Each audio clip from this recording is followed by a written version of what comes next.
आपके पास क्लास 12 का डिफरेंशिएशन का बहुत इंपॉर्टेंट क्वेश्चन है। If y is equal to root e की power root x find y by d y by d x. तो हमें y दिया हुआ है रूट ई की पावर रूट एक्स। ठीक है, तो हम इसको सॉल्व करते हैं। D y by d x हमें इसका निकालना है। ठीक है, अब देखो आप रूट को क्या लिख सकते हो, 1/2 उसकी पावर लिख सकते हो।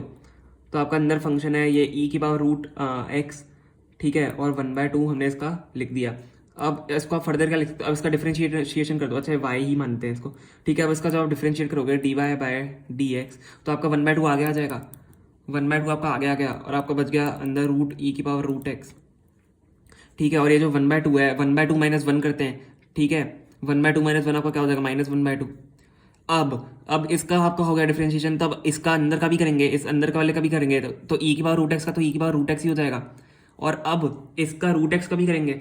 ठीक है, आपने इसका तो चलो कर दिया, आपने अंदर का कर दिया, लेकिन उसका ऊपर जो पावर है उसका भी तो करते हैं। अब रूट एक्स को आप क्या लिख सकते हो, रूट एक्स को आप एक्स की पावर 1/2 लिख सकते हो। ठीक है, एक्स की पावर 1/2 जब लिखोगे तो उसका जब डिफरेंशिएशन करोगे तब क्या हो जाएगा, 1/2 आगे आ जाएगा, एक्स आपका ऐसे ही रह जाएगा और नीचे ये -1/2 हो जाएगा। ठीक है, आ गया आपको समझ। रूट एक्स का आपने डिफरेंशिएशन फिर वापस किया तो रूट एक्स का डिफरेंशिएशन करने में आपने एक्स की पावर 1/2 लिख दी, 1/2 आगे आ गया और -1/2 ऊपर हो गया, -1 हो जाता है क्योंकि 1/2 -1 हो जाएगा ये। ठीक है, इतना आपको आ गया होगा समझ में।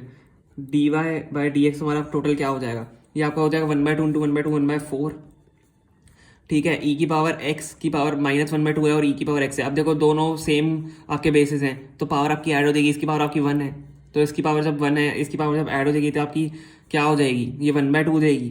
ठीक है, -1/2 + 1 आपका 1/2 होता है। तो ई 1/2 रूट एक्स आपका हो जाएगा। ठीक है, अपॉन आपका 1/2 और एक्स की पावर -1/2 को आप क्या लिख सकते हो, हमने 2 और 2 से मल्टीप्लाई करके 4 लिख दिया यहाँ पे।